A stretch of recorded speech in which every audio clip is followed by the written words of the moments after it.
वालेकुम दोस्तों, मैं हूं हाशिर अली और आप देख रहे हैं मेरा यूट्यूब चैनल। तो आज मैं इन पेज उर्दू सॉफ्टवेयर का मुख्तसर सा जायजा कराऊंगा और इसके टूल बार्स मुतारुफ करवाऊंगा। तो वीडियो शुरू करने से पहले आप अजीज दोस्तों से गुजारिश है कि वीडियो को एंड तक लाजमी पूरा देखें ताकि कोई भी ज़रूरी पॉइंट आपसे मिस ना हो सके। तो चलिए दोस्तों, वीडियो शुरू करते हैं। तो दोस्तों, सबसे पहले तो हम ये सीखेंगे कि इन पेज हम इंटरनेट से कैसे फ्री में डाउनलोड कर सकते हैं और सबसे बेहतरीन सॉफ्टवेयर इसमें कौन सा वर्जन है जो जिस पर हम आराम से टाइप कर सकते हैं। तो सबसे पहले तो आप गूगल क्रोम में चले हैं। गूगल क्रोम में जाके आप यहाँ पर टाइप करें इन पेज 2009 गेट इनटू पीसी। दोस्तों, ये वेबसाइट से आराम से आपका इन पेज का सॉफ्टवेयर डाउनलोड हो जाएगा। और इसकी वर्जन की अगर बात करें तो इसकी वर्जन जो है 2009, ये वैसे भी पीसी के लिए बहुत सूटेबल है और आपके टाइपिंग के जितने भी काम हैं इस वर्जन पे आपके आराम से हो सकते हैं। अगर देखा जाए 2000 इन पेज 2003 या 2012 हो गया, अपना 2020 हो गया, ये सारे सॉफ्टवेयर जो है इनमें फ़र्क ये है कि इनमें 2000 इन पेज 3 जो है इनमें सबसे अलग है। बाकी जितने भी इसके अपर वर्जन आए वो सब तकरीबन एक हैं, बस कलरिंग और इन चीज़ों का फ़र्क है, बाकी काम सबके सेम। तो इसमें कोई मतलब जैसे रनिंग एरर आता है जब हम इन पेज खोलते हैं, इन पेज डबल क्लिक करके खोलते हैं तो इसमें एक रनिंग एरर आता है।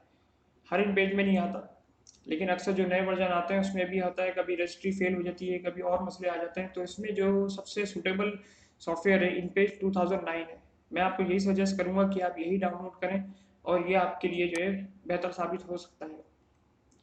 तो लिहाजा दोस्तों, हम इस वेबसाइट पे गेट इनटू पीसी पे गए और यहाँ से हमने इसको डाउनलोड कर लिया इन पेज 2009 लिखकर।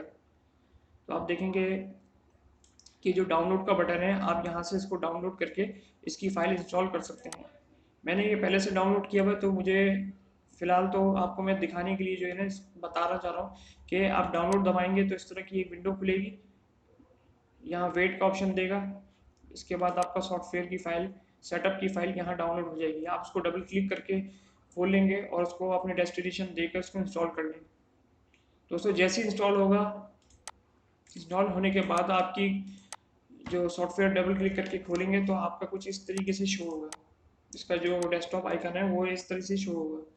तो आप सिंपली इसको डबल क्लिक करके खोल लें, जो कि मैंने पहले से खोला हुआ है। और इसके अंदर जो डिटेल्स हैं वो फिर आज हम उस पर भी बात करेंगे और आप तरतीब से मैं आपको ये सारे इसके टूल्स और ये सारी चीज़ें बताऊंगा ताकि आप उसको आसानी से बआसानी समझ सकें।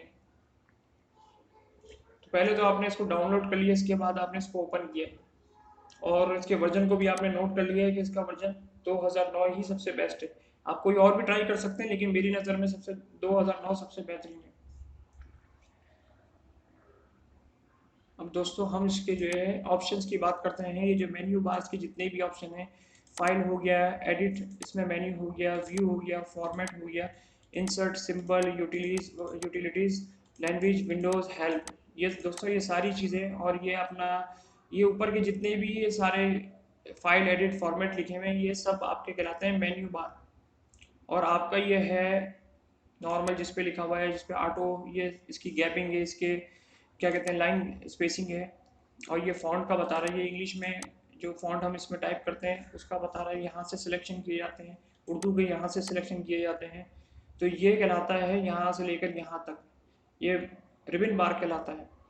इसके अंदर आपकी जो है फॉर्मेटिंग ऑप्शंस होते हैं, यानी मतलब आप अपने पैराग्राफ को, अपने टेक्स्ट को फॉर्मेट करने के लिए जो भी ऑप्शन इस्तेमाल करते हैं वो इस रिबन बार में से आप डायरेक्टली या फिर कमांड के जरिए यूज़ कर सकते हैं। दोस्तों, अब ये आ गया आपका टूल बार। टूल बार से हम टेक्स्ट को सिलेक्ट भी कर सकते हैं, टेक्स्ट को फोल्ड भी कर सकते हैं, रोटेट भी कर सकते हैं, बॉक्स में भी डाल सकते हैं, पिक्चर भी इनपुट कर सकते हैं, लाइन वर्क वगैरह भी हो सकता है। तो ये आपका कहलाएगा टूल बार। दोस्तों, ये टूल बार कहलाएगा, इसमें जितने भी ऑप्शंस हैं, ये इसका रोटेट का ऑप्शन है और ये अपना आप ये जो आप जब आप पेज इंसर्ट करते हैं तो इसके लिए इस्तेमाल किया है। आपका जो है इसमें आप जो है पिक्चर इंक्लूड कर सकते हैं, ये पिक्चर अपलोड करने के लिए होता है। जैसे आप यहाँ सेलेक्ट करते हैं इसको, आप इसको यहाँ पर ऐसे रखेंगे, कहीं पे भी जिस तरह भी आपको तस्वीर लगानी है, फिर उस पर आप डबल क्लिक करेंगे इसके साइजिंग वगैरह देने के लिए। लिए या इसमें कलर या बॉर्डर लेआउट फिट करने के लिए एरो लेकर। लेकिन फिलहाल तो आपको उसमें तस्वीर लगानी है, तो उस पर ये हैंड लेकर इस पर डबल क्लिक करेंगे और यहाँ कोई भी तस्वीर अगर डेस्कटॉप पे आपकी अगर पड़ी हुई है, यहाँ से इसको सेलेक्ट करके ओपन करेंगे तो यहाँ पर ये शो कर देगा, यहाँ तस्वीर शो करेगा। बाकी आप इसको किसी भी साइड पे रखना चाहें, इस साइड पे रखना चाहें या इस साइड पे रखना चाहें, वो आपकी मर्जी है, टेक्स्ट के मुताबिक आप इसको रख सकते हैं। खैर मैं आपको टूल बार के बारे में समझा रहा था, तो खैर ये एक चीज़ मैंने आपको करके दिखाई है, आगे हम इसके बारे में मज़ीद सीखेंगे दूसरी क्लासों में। इसी तरह आपका अगर ये आपने बॉक्स लिया है, सिंपल एक बॉक्स ले लिया है, इसके अंदर आप मिसाल के तौर पर कुछ भी लिखते हैं या कलर वगैरह डाल के, या फिर आप पीछे की बैकग्राउंड एक लेयर लगाते हैं, तो आप इसको रोटेट किस तरह करें। तो रोटेट के लिए भी ये ऑप्शन दिया गया है, यहाँ एरो दिया है, आप इसको ऐसे रोटेट कर सकते हैं। माउस क्लिक करके आप लेफ्ट क्लिक को दबाए रखें और उसको अपनी मर्जी से जितना रोटेट करना चाहें आप कर सकते हैं। इसी तरह टेक्स्ट बॉक्स के अंदर भी होता है, टेक्स्ट बॉक्स में अगर आप कुछ लिखते हैं इस तरह उसको भी रोटेट किया जा सकता है। मैं आपको एक दफ़ा करके दिखा दूं, तो ये देखें आपने ले लिया टेक्स्ट बॉक्स। अब इसमें आप कुछ भी लिखें, आप इसको रोटेट कर सकते हैं। मैं आपको लिख कर दिखा दूं,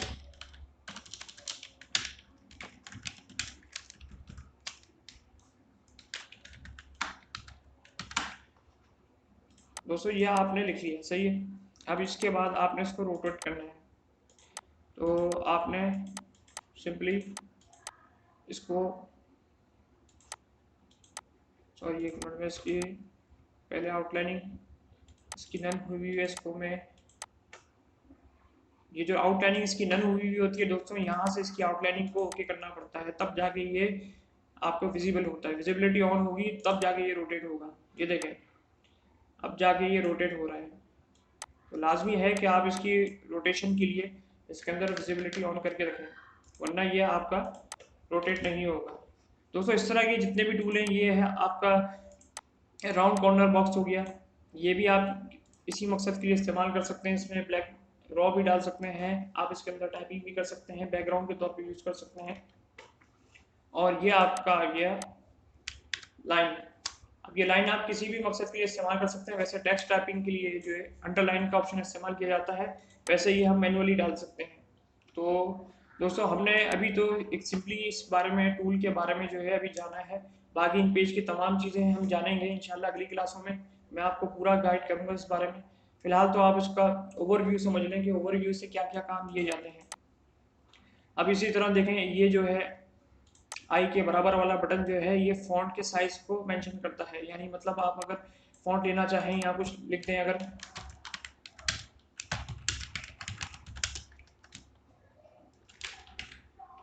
आपने यहाँ पाकिस्तान में साथ मान लीजिए कि पाकिस्तान जिंदाबाद लिखा, अब आप इसको छोटा करना चाहते हैं तो आप सिंपली यहाँ से इसको सिलेक्ट कर सकते हैं। स्केप पॉइंट जो है फॉन्ट के 7 नॉर्मली होता है, 9 या कुछ भी आप रखना चाहें उस हिसाब से आप रख सकते हैं। तो ये जो है, ये बॉक्स जो है ये फॉन्ट के साइज़ को मेंशन करता है, और ये जो है अंडरलाइन वगैरह को मेंशन करता है। अगर आपने फॉन्ट वगैरह सेलेक्ट किया, कंट्रोल ए करके सेलेक्ट किया आपने टाइप करने के बाद, इसके बाद आपने इसको सिंगल लाइन पर किया, तो देख सकते हैं आप यहाँ पर सिंगल अंडरलाइन आ रही है। इसी तरह इसमें दूसरा ऑप्शन डबल लाइन का है, अगर आप इसको सेलेक्ट करते हैं तो ये डबल लाइन आ गई। फिर इसके जो ओवरलाइन है, ओवरलाइन मतलब इसके ऊपर जो आएगी ओवरलाइन, उसका भी ऑप्शन है। यानी मतलब इसकी ज़रूरत तो पड़ती नहीं है, अमूमन जब हम काम कर रहे होते हैं कमर्शियल जगहों पे बैठकर, ये कोई इंडस्ट्री है कोई कंपनी वगैरह में, तो इस तरह की चीज़ें नहीं आती हैं। डिज़ाइन वर्क बहुत कम होता है इसके अंदर, इसलिए जो है इन चीज़ों का इस्तेमाल नहीं किया जाता। अब ये देखें रिवर्स है, रिवर्स भी, रिवर्स के लिए नहीं मतलब आपको रिवर्स इस्तेमाल करना है, ये ज़्यादातर प्रिंटिंग के लिए इस्तेमाल किया जाता है। जब इसमें कोई चीज़ छपती है प्रिंटिंग प्रेस में, तो रिवर्स इस चीज़ के लिए इस्तेमाल किया जाता है। बैकग्राउंड इसका ब्लैक होता है और उसके फॉन्ट्स वाइट होते हैं, तो ये रिवर्स के लिए इस्तेमाल किया जाता है। पैटर्न के लिए देखें, पैटर्न यानी कोई चीज़ हमें शाया करनी है, कोई मतलब हाईलाइट करनी है, तो हाईलाइट के तौर पे भी हम उसको यूज़ कर सकते हैं। और ये बॉक्स है तो बॉक्स में बना हुआ आएगा। तो दोस्तों ये ऑप्शन तो मैंने आपको समझा दिया, इस ऑप्शन में जितने भी काम है वो आप अपने तरीके से ले सकते हैं। तो अब आप इसको ज़ीरो करें। अच्छा दोस्तों एक और चीज़ मैं बताना चाहता हूँ कि आप इसके रिबन बार के शॉर्ट कमांड जो है, मतलब आप अगर बगैर माउस को पकड़े आप रिबन बार में जाना चाह रहे हैं, तो आप सिंपली F12 लें, F12 से आप जो है रिबन बार के अंदर डायरेक्ट जा सकते हैं। F12 का ऑप्शन लिया आपने, यहाँ मेरे ये काम नहीं कर रहा। इसी तरह जो है अगर Alt F12 आप दबाएंगे तो वो आपको यहाँ जूम इन के अंदर ले जाएगा। ये है जूम इन का बार दोस्तों। ये जूम इन का बार, जैसे आप कोई चीज़ टाइप यहाँ कर लेते हैं, किसी भी किस्म की कोई भी चीज़ टाइप कर लें। उसमें मैंने अपना यहाँ नाम टाइप किया है। अब आप इसको थोड़ा जूम आउट करके चेक करना चाह रहे हैं तो आप इसकी कमांड से भी आप कर सकते हैं। वैसे आप यहाँ पर इसको 100% जो हुआ है तो 50% करके जूम आउट कर सकते हैं इसको। मैं यहाँ 50% लिख देता हूँ, फिर आप देखिएगा क्या होता है। अब देखिए ये जूम आउट हुआ है दोस्तों। अब इसको आप बड़ा भी कर सकते हैं यहाँ से। अगर आपको थोड़ा सा परेशानी हो रही है यहाँ पर क्लिक करके लिखने में, तो आप सिंपली जो है इसको F5 से भी बड़ा कर सकते हैं। F5 मतलब एक अपना मिनिमम उसका जो अपना जूम इन है वो हो सकता है। इसके बाद फिर F6 आता है, F6 से ये और छोटा होता है। F7 जो दबाएंगे फिर ये उससे बड़ा करता है। फिर F8 से ये टोटल 200 का जूम इन करता है। तो इसी तरह आप ये खुद भी अपनी मर्जी से चेक कर सकते हैं। मैंने बता दिया आपको इसकी शॉर्ट कमांड F5 से लेकर F8 तक इसकी जूम इन और जूम आउट। इसी तरह दोस्तों यहाँ पर ये पेज नंबर शो कर रहा है। पेज नंबर 1 और 2 आप जितने यहाँ पर मेंशन करेंगे पेज नंबर इसमें इंसर्ट भी होते जाएंगे। जैसे मैंने अभी यहाँ पर 1 ऑफ 2 लिखा है, आप देख सकते हैं यहाँ पर ये जो ऑप्शन है एम के बराबर वाला टूल जो है ये आपका पेज बताते हैं, पेज क्वांटिटी बताते हैं कि पेज में कितनी क्वांटिटी है। तो आप सिंपली यहाँ पर 2 लिख कर भी इसमें इंसर्ट कर सकते हैं, वरना इसकी शॉर्ट कमांड है आर्ट इंसर्ट। आर्ट इंसर्ट का जो बटन है इससे पेज इंसर्ट होता है। जैसे मैं अभी कीबोर्ड से इसकी कमांड दबाता हूँ आर्ट इंसर्ट, अब इंसर्ट में ये पेज नंबर अभी 1 ही शो कर रहा है क्योंकि 1 ही है। अब मैं अब इधर 2 लिखूंगा तो ये पेज नंबर 2 को इंसर्ट यहाँ कर देगा। अब मैं देखिए आप पेज नंबर 1 ये रहा और पेज नंबर 2 को मैं एंटर करूंगा। इंसर्ट तो हो चुका है लेकिन पेज नंबर 2 के अंदर जाने के लिए हमें एंटर करना पड़ता है। इसी तरह 3 खुद आ गया वहाँ पर क्योंकि मैंने कुछ लिखा नहीं था तो इस वजह से खुद ही इंसर्ट हुआ है। अब इस तरह आपको मजीद जितने भी इंसर्ट करने हो वो एंटर से भी कर सकते हैं, या अगर उस पेज पे आप नहीं खड़े, आप चौथे नंबर का पेज लाना चाह रहे हैं तो आप इंसर्ट 4 भी कर सकते हैं। देखिए मैं यहाँ लिखूंगा तो ये इंसर्ट 4 यानी 4 और पेज ऐड उसमें हो गए। सही है दोस्तों, ये आपने समझ लिया। अब ये जो एम का टूल है इसका बड़ा खास रोल है दोस्तों इसका जो रोल है एम टूल, ये एम टूल मार्जिन्स वगैरह के काम में भी आ सकता है, आपके हेडर फुटर लगाने में भी काम में आ सकता है और बहुत सारी चीज़ें इससे हो सकती हैं। पेज इंसर्ट इससे हो सकते हैं, हेडर फुटर लग जाते हैं, लोगो वगैरह एक जगह पे रह सकते हैं। मतलब आप कोई टेबल वर्क का काम कर रहे हैं, टेबल वर्क या कोई लाइन वर्क आप इसमें काम करना चाह रहे हैं, तो आप उस लाइन वर्क का जो जितना भी काम है अगर आप चाहते हैं कि वो एंटर करने की वजह से, जैसे हम बहुत सारी चीज़ें यहाँ पैराग्राफ वगैरह टाइप कर देते हैं, आप देखिएगा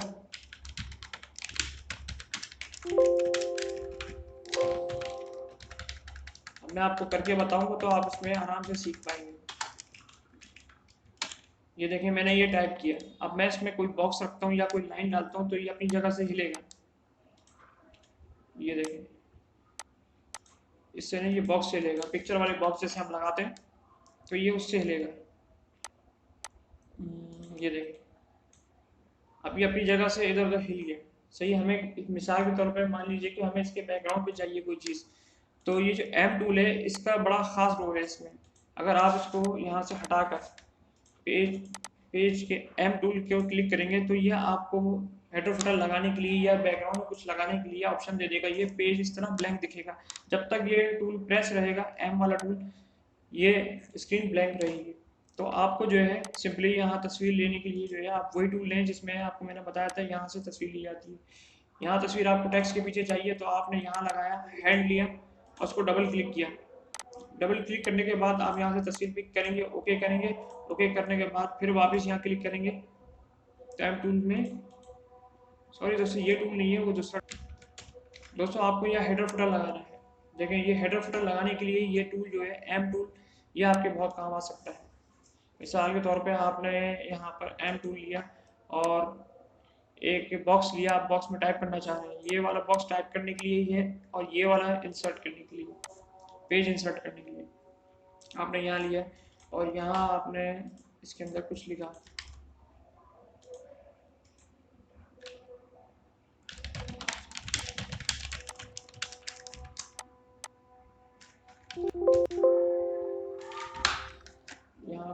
किया दोस्तों।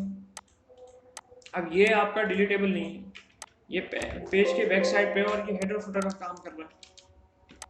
आप ये देख सकते हैं यहाँ से टाइप तो हो रहा है, लेकिन ये हेडर फुटर का काम कर रहा है। ये यहाँ से डिलीट भी नहीं होगा, यहाँ ये किसी तरीके से यहाँ से जा भी नहीं सकता जब तक आप एम पर जाकर इस पर क्लिक नहीं करते। ये देखें, अब ये सिलेक्शन भी होगी, जब आप एम पे दोबारा लेकर गए इसको तब ये सिलेक्शन भी होगा और डिलीट भी होगा यहाँ से। तो आपने ये फ्रेम डिलीट किया,